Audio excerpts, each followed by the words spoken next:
Welcome to today's podcast. My name is Pearlie Brewer, and I will be your host. New Brunswickers are the heart and soul of safety in our province. Individuals and organizations lead the way to safe and healthy workplaces. They help develop a culture where everyone participates, encourages, and supports one another in health and safety. To recognize these outstanding New Brunswick leaders, WorkSafeNB presents Safety Star Awards annually at their Health and Safety Conference. Recipients are honored for their initiative, hard work, and profound effect on health and safety amongst other health and safety champions. One of the two Safety Star Company Awards this year went to J. Smith Excavating. We are honored to have with us for today's podcast, Marianne Gallagher from J. Smith Excavating. Welcome, Marianne. Thank you very much, Pearlie. First of all, I'd like to congratulate J. Smith Excavating on your award. Well deserved from the video that we watched. At the recent Health and Safety Conference, they shared a video on your culture at J. Smith Excavating. For folks that were unable to see the video, let's talk about what you've been able to achieve in health and safety at your organization. But before we get into talking about your company, you mentioned briefly during the video that you lost your brother a number of years ago in a workplace accident.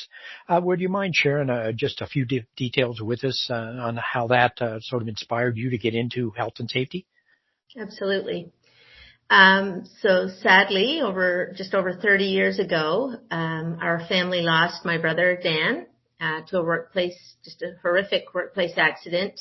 He was in the construction world, and actually it's interesting because it was a family business, our family business, and now I'm 30 years later, we just bought a business very similar to the one my mom and dad owned. So we lost my brother Dan. He was 29 at the time, 2 young boys, a wife, had everything, and it was sad. Changed us all, and safety is of utmost importance to me for this reason. Now let's talk about your organization that won the award, J. Smith Excavating. For someone who doesn't know about your company, sure. Where you're located, what exactly do you do, what kinds of projects do you do, how many employees do you have, and so on. Yeah, sure. So we're an excavation company in St. George, New Brunswick, which is located in Charlotte County. My husband Jamie and I bought the business in August of 2023. So we are new to the industry, new to the area. We're originally we are from Rothesay, and we've owned businesses in Rothesay, but an opportunity arose to purchase this business. And after much consideration and research and a lot of back and forth, we were able to buy the business in August. So currently we have 23 employees. That varies between 20 and 26, depending on the time of year. We employ truck drivers, heavy equipment operators, mechanics, and of course, estimators and operations managers and so on. So right now we're at 23 employees, and we keep very busy in Charlotte County. We do a lot of excavation work. We have over 1,000 acres of resource land in the area. And so we have rock quarries, gravel pits, sand pits. We crush and screen our aggregate and then sell it to third parties they truck it themselves. We use the aggregate ourselves in the projects that we do, the excavation work that we do. We install septic systems. We build, big seawalls to prevent erosion for people who live on the water. We do a lot, but that's the gist of what J. Smith Excavating does. So how would you describe your safety culture? Well, our goal, so when we bought the business a year ago, I got right to work with Kathleen Bridges of WorkSafe New Brunswick, and I formed a joint health and safety committee meeting within a couple of months of purchasing the business. And our goal in terms of safety is to make our valuable employees feel as safe as possible, all while ensuring they go home to their families injury-free each and every night. We emphasize that safety is of utmost importance, and we will do whatever we can at any cost. So for new employees that would join your organization, you mentioned you have 23 of them.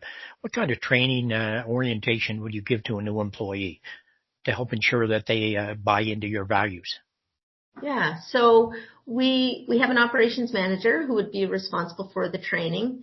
We have a lot of mentoring, so we don't just put someone in a vehicle or in a machine. They have to be mentored by a person with experience with the business. And we go through all of our safety protocols. We talk to them about the pre-trip inspection list and the each day before they go in their truck, they're supposed to check the vehicle to make sure all the tires are good and the lights are good and whatever is involved in driving a truck, for instance. We make sure they've got PPE and a hard hat and work boots and eye protection and ear protection. And we just emphasize as much as we can. Ultimately, it's up to the employee, but we encourage everyone in our organization to be as safe as possible. So how do you go about to get your employees engaged? Every organization, I think, out there that's involved in health and safety finds there are challenges along the way. Not everyone buys in, so to speak. So how would you go about in your organization? So that is a tough one, but we're doing it. Being new to the industry, we have lots of business experience, but my husband and I are relatively new to the industry. So we lean on our more experienced employees to engage them in the safety culture, and then they act as leaders to the others. So, if we've got someone who's been with the company for 12 years, being a real advocate for safety and being a member of the Joint Health Safety Committee, then they're out promoting safety to the newer employees and maybe the ones who don't have as much experience. So I feel that we really lean on our more experienced employees to help us encourage safety in our culture. Also, I mentioned I started and created the Joint Health Safety Committee. We meet once a month on a regular basis. We, review any incidents that may have happened, figure out ways to prevent them, bring any new issues to light. So all this, instead of me sitting in my office telling them what to do, I'm getting all the input from the people whose feet are on the ground. We also are very open. We have an open door policy, my husband and I, and we encourage anyone who's got an issue in terms of safety or anything in general to literally, our office is right there. The door is always open, and I feel they appreciate that, and I've been told by the employees that they appreciate that. So if they've got an issue with safety, they come right in. I'm on it. I work fast, and they're pretty solvable problems. The ones that, my seatbelt's not working in my twin steer, then I'm on it. We're ordering a new part. We can't drive the truck until the part is in, and so on. So it's really an open door policy. It's the Joint Health Safety Committee, and then it's leaning on our employees with so many years of experience in this industry. So despite you having been in the business a terribly long time, I'm sure you've also had some challenges. What were some of the challenges you faced from a health and safety perspective? Well, it's interesting. When I first implemented the committee, I expected a lot of resistance, and I didn't get it. So it was great. Telling people, oh, you've got to be safe. I thought, oh, they're going to tell me to go jump in a lake, but really they appreciated it all. I discovered that there were fire extinguishers that, weren't up to code that were in our trucks and our equipment. They all appreciated when I went around and we replaced at some cost all of the fire extinguishers in the vehicles. We have a couple of gentlemen who work in the woods all the time, and it's key that they've got fire extinguishers that work in their machinery because they're so far from anyone else. So things like that. I expected initially resistance. I didn't get it at all. So the challenge has not been too difficult. Having said that, people do become complacent. When there hasn't been an incident in a while, they start to slack off a little bit, and it just requires reminders from those of us that are watching, make sure you got your hard hat on and your ear protection and your safety glasses, and it's just reminders to them. But really, the challenges have not been too much at this point. So when I watch your video, you certainly have a lot in place, and you've talked today about that as well. Going forward, always challenges, always new items that come up that you need to address. What do you see as some of the challenges you're probably going to have to face over the next 2 to 3 years as your business grows? So blasting is a big part of our business. And in this past year, we haven't had to do any blasting. That's coming. So blasting of rock, of course. It will require new to me, safety protocols. So I'm just going to have to be diligent, make sure I understand all the ramifications of blasting and how they affect the safety of our employees. I'm just going to be diligent in all the new things that come our way that we haven't already encountered in the past 12 months. So, and this is not to say the company wasn't safe before.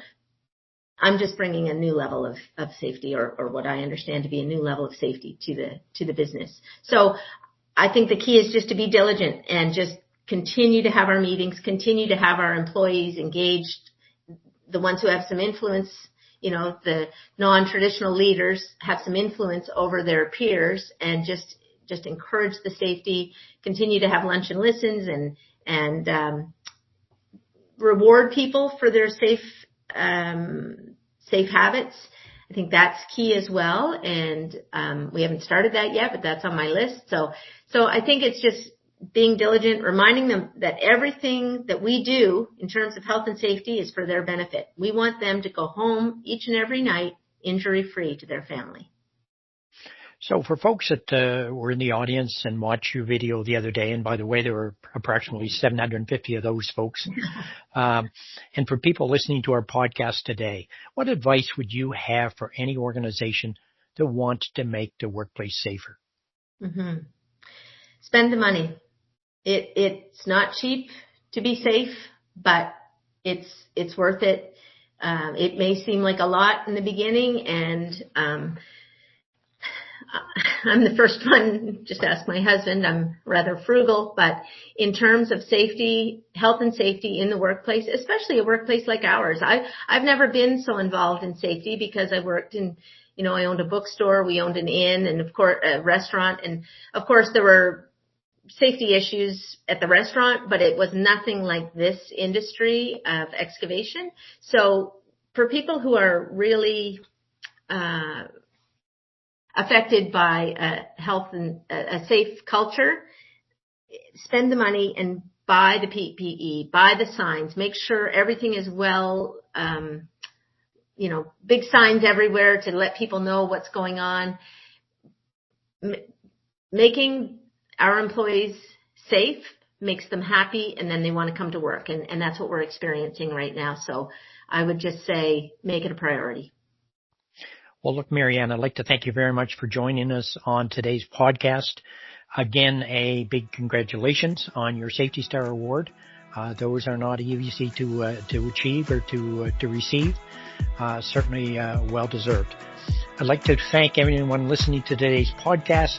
If you have any ideas for future podcast guests, certainly reach out to us. You can reach us at pearly@ssnb.ca. Stay safe. We'll see you next week.